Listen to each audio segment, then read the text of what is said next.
नमस्कार। आज के इस विस्तृत विश्लेषण या एक्सप्लेनर में हम एक बहुत ही दिलचस्प और परीक्षा के लिहाज से बेहद ज़रूरी विषय पर बात करने वाले हैं। जब भी हम रिसर्च या डेटा कलेक्शन की बात करते हैं तो सबसे पहला और सबसे बड़ा सवाल क्या सामने आता है? सवाल ये है कि समाज को और उसमें रहने वाले लोगों को सही मायने में समझने के लिए आखिर डेटा कैसे इकट्ठा किया जाए। इसका सबसे पॉपुलर और प्रामाणिक जवाब है सर्वेक्षण पद्धति, जिसे हम सर्वे मेथड भी कहते हैं। आज हमारा पूरा फोकस इसी सर्वे मेथड के फायदों और नुकसानों का गहराई से मूल्यांकन करने पर होगा। तो चलिए बिना किसी देरी के इस विषय की पूरी गहराई में उतरते हैं। आप चाहें तो अहम बिंदुओं को नोट करते चले, ये एग्जाम्स में बहुत काम आएंगे। ठीक है, तो इस पूरे विश्लेषण का ब्लूप्रिंट क्या होगा? हम किन सवालों के जवाब ढूंढेंगे? बहुत ही सीधा सा प्लान है। सबसे पहले, सर्वेक्षण पद्धति क्या है? दूसरा, इसके प्रकार और खास बातें क्या हैं? तीसरा, इसके क्या लाभ हैं? चौथा, इसकी सीमाएं और हानियां क्या हैं? पांचवा, आज के मॉडर्न समय में इसका सही इस्तेमाल कैसे होता है?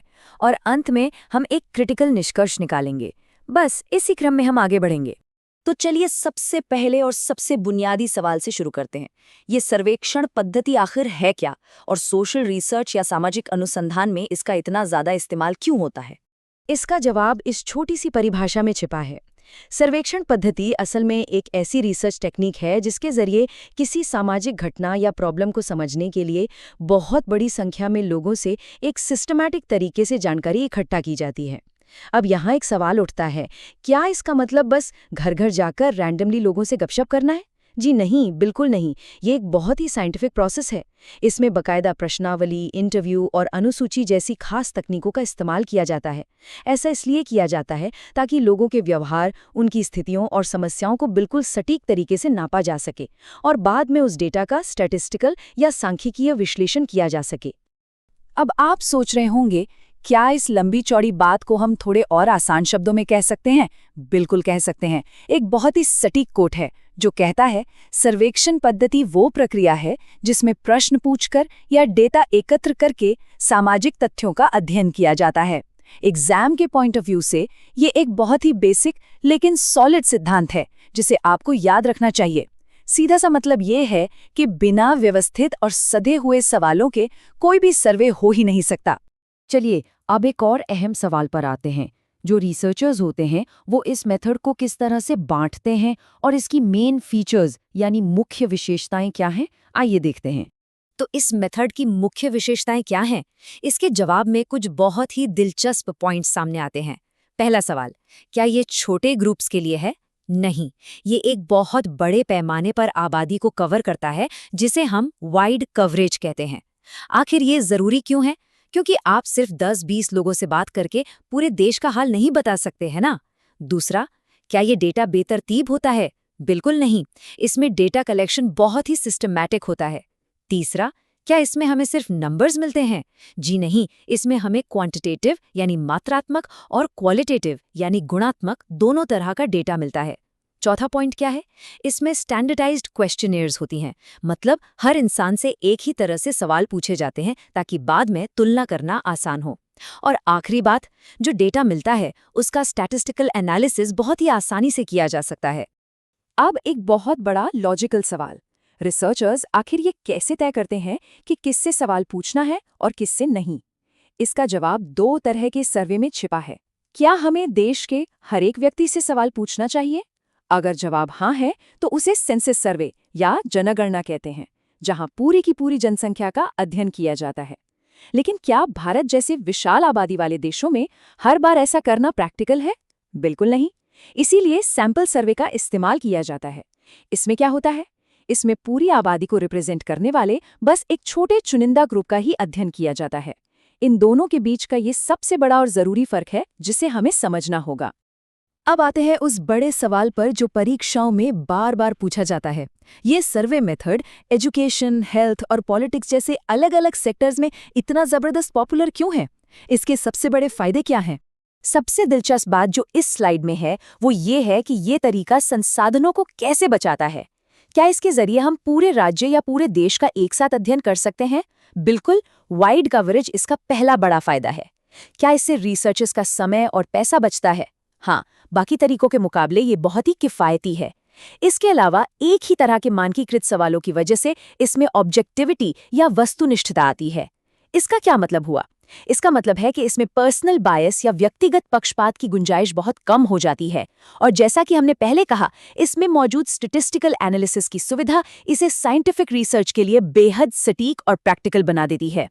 क्या इसके कुछ और भी फायदे हैं जो इसे इतना खास बनाते हैं? जी हाँ, अगर सर्वे को सही तरीके से डिजाइन करके किया जाए तो इसके रिजल्ट्स बहुत रिलायबल या विश्वसनीय होते हैं। क्या हम मिले हुए डेटा की तुलना कर सकते हैं? एकदम कर सकते हैं। अलग अलग ग्रुप्स, इलाकों या समय के बीच तुलना करना बहुत आसान हो जाता है। इससे हमें सामाजिक, आर्थिक, हर तरह की बहुत ही डाइवर्स या विविध जानकारी मिलती है।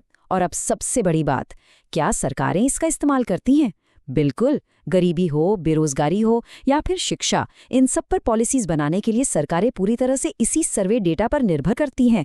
आप ही सोचिए, क्या बिना सटीक डेटा के कोई भी सरकारी योजना जमीनी स्तर पर सफल हो सकती है? बिल्कुल नहीं। इसीलिए ये मेथड किसी भी प्रशासन के लिए रीढ़ की हड्डी की तरह काम करता है। लेकिन अब यहाँ एक बहुत ही क्रिटिकल सवाल खड़ा होता है। क्या लोग सर्वे में हमेशा सच ही बोलते हैं? क्या ये पद्धति एकदम परफेक्ट और दोष रहित है? आइए अब इसकी सीमाओं और हानियों का एकदम निष्पक्ष तरीके से विश्लेषण करते हैं। तो इस सर्वे मेथड की कमियां क्या हैं? पहली बड़ी कमी है सतही जानकारी या सुपरफिशियल डेटा। क्या सर्वे हमेशा आपको क्यों का जवाब देते हैं? ज्यादातर मामलों में नहीं। वे केवल क्या बता पाते हैं। मसलन कितने लोग गरीब हैं ये बता देंगे, पर क्यों गरीब है इसकी गहराई में नहीं जा पाते। दूसरी सबसे बड़ी प्रॉब्लम क्या है? उत्तरदाताओं का झूठ बोलना। सोचिए, अगर लोग किसी डर, शर्म या झिझक की वजह से गलत जवाब दे दें तो क्या होगा? पूरा का पूरा डेटा ही खराब हो जाएगा। इसके अलावा अगर सवालों की लिस्ट यानी प्रश्नावली ही ढंग से नहीं बनी है तो नतीजे कंफ्यूजिंग हो सकते हैं। और एक और बड़ा सिरदर्द है नॉन रिस्पॉन्स का मुद्दा, यानी जब लोग सर्वे में हिस्सा लेने से ही मना कर दें या बीच में ही फॉर्म अधूरा छोड़ दें, तब डेटा अधूरा का अधूरा ही रह जाता है। क्या कुछ और भी बातें हैं जो रिजल्ट्स को बिगाड़ सकती हैं? जवाब है हाँ। क्या सर्वे के दौरान लचीलापन या फ्लेक्सिबिलिटी होती है? नहीं होती, क्योंकि सवाल पहले से तय होते हैं, तो आप मौके की नज़ाकत को देखकर अचानक से कोई नया सवाल नहीं जोड़ सकते। इसके अलावा क्या बायस या पूर्वाग्रह डेटा को इम्पैक्ट कर सकता है? बिल्कुल, चाहे वो सवाल पूछने वाले का बायस हो या जवाब देने वाले की अपनी कोई फिक्स सोच। ये सर्वे की तटस्थता को पूरी तरह खत्म कर सकता है। और आखिर में जो बड़े नेशनल लेवल के सर्वे होते हैं उनमें सालों लग सकते हैं, और उनसे जो भारी भरकम डेटा मिलता है उसका एनालिसिस करना अपने आप में एक बहुत ही कॉम्प्लेक्स और सिरदर्द वाला काम हो सकता है। चलिए अब इन सारी थ्योरी और किताबी बातों से बाहर निकलते हैं और एक बहुत ही प्रैक्टिकल सवाल पूछते हैं। रियल वर्ल्ड में यानी असली दुनिया में ये सारे फायदे और नुकसान कैसे काम करते हैं? मान लीजिए देश में एक बेरोजगारी सर्वेक्षण या अनएम्प्लॉयमेंट सर्वे हो रहा है, तो वहां ये सब कैसे लागू होगा? अगर हम इस टेबल को देखें तो जवाब एकदम साफ हो जाता है। एक बेरोजगारी सर्वे का सबसे बड़ा फायदा क्या होगा? फायदा ये होगा कि ये बहुत तेजी से लाखों लोगों का डेटा इकट्ठा करेगा और हमें फट से बता देगा कि देश में बेरोजगारी की दर 8% है या 10%। हमारे पास एक सॉलिड नंबर आ जाएगा। लेकिन नुकसान क्या है? नुकसान यह है कि हो सकता है लोग अपनी असली कमाई या नौकरी के बारे में साफ साफ झूठ बोल दें। और सबसे अहम बात, ये सर्वे हमें वो दर्द नहीं बता पाएगा जो एक बेरोजगार युवा महसूस करता है। ये बेरोजगारी के गहरे मनोवैज्ञानिक कारणों को पकड़ने में पूरी तरह फेल हो जाता है। यह सिर्फ आंकड़े देता है, उसके पीछे की कहानी नहीं। तो ऐसे में एक बहुत बड़ा सवाल उठता है कि आखिर रिसर्चर्स करें तो क्या करें? इन कमियों को कैसे दूर किया जाए ताकि सर्वे सच में इफेक्टिव बन सके? आइए इसके समाधान और आज के मॉडर्न यूज को समझते हैं। एक सर्वे को असरदार बनाने के लिए क्या कदम उठाने चाहिए? इसका जवाब इन 5 क्लियर स्टेप्स में है। पहला स्टेप क्या होना चाहिए? एक ऐसी प्रश्नावली बनाना जो एकदम साफ और आसान हो, जिसमें लोगों को कोई कंफ्यूजन ना हो।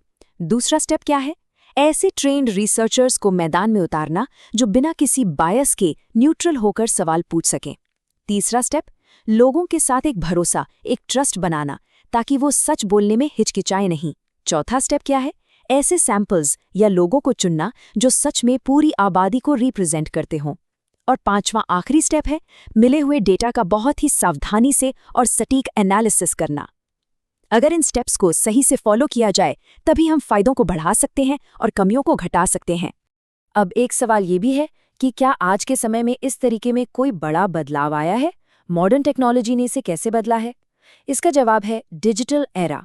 आज ऑनलाइन सर्वेज, स्मार्टफोन ऐप्स और एडवांस डेटा एनालिटिक्स ने इस पुरानी तरीके की स्पीड और एफिशिएंसी को पूरी तरह से पलट कर रख दिया है। अब आप सोचिए, घर बैठे बैठे कुछ ही घंटों में हम हजारों लाखों लोगों का डेटा कलेक्ट और एनालाइज कर सकते हैं। क्या इससे इंसानी गलतियां होने के चांस कम होते हैं? बिल्कुल। टेक्नोलॉजी के इस्तेमाल से डेटा की एक्यूरेसी कई गुना बढ़ जाती है और समय की जो बचत होती है वो तो कमाल की है। खैर, अब जब हमने इसके हर एक जरूरी पहलू को समझ लिया है तो आते अपने आखिरी और सबसे अहम सवाल पर। एग्जाम के पॉइंट ऑफ व्यू से इन सारी बातों को हम एक हाई स्कोरिंग और क्रिटिकल निष्कर्ष में कैसे समेट सकते हैं? अपना फाइनल कंक्लूजन देने से पहले एक बहुत ही गहरी बात सोचने वाली है। क्या सिर्फ सर्वे के दम पर हम इंसानी अनुभवों की पूरी गहराई को समझ सकते हैं? क्या सिर्फ हाँ या ना वाले सवालों के जवाब टिककर देने से समाज की इतनी उलझी हुई समस्याओं को पूरी तरह से समझा जा सकता है? आप खुद सोचिए। इसका जवाब है बिल्कुल नहीं।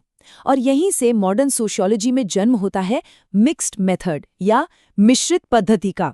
चूंकि सर्वे हमें सिर्फ नंबर्स और ऊपर ऊपर की जानकारी देते हैं और इंसानी जज्बातों को नहीं पकड़ पाते, इसलिए अब ये बहुत ज़रूरी हो गया है कि सर्वेज को क्वालिटेटिव रिसर्च यानी गुणात्मक अनुसंधान के साथ जोड़ा जाए। जैसे कि सर्वे के साथ साथ लोगों के डीप इंटरव्यूज भी लिए जाएं। यह आज के समय का सबसे बेस्ट सोल्यूशन है, जो हमारे डेटा को आंकड़े भी देता है और एक गहरी कहानी भी। तो इस पूरे एक्सप्लेनर के आखिरी टेकअवेज क्या निकलते हैं? पहला, बड़े पैमाने पर रिसर्च करने और पॉलिसीज बनाने के लिए सर्वे मेथड आज भी एक बहुत ही पावरफुल टूल है। दूसरा, इसकी कुछ कमियां हैं, इसलिए इसका इस्तेमाल हमेशा बहुत ही संभलकर और साइंटिफिक तरीके से किया जाना चाहिए। और तीसरा, ये तरीका तब सबसे ज़बरदस्त रिजल्ट देता है जब समाज की पूरी तस्वीर देखने के लिए इसे बाकी रिसर्च मेथड्स के साथ मिलाकर इस्तेमाल किया जाए।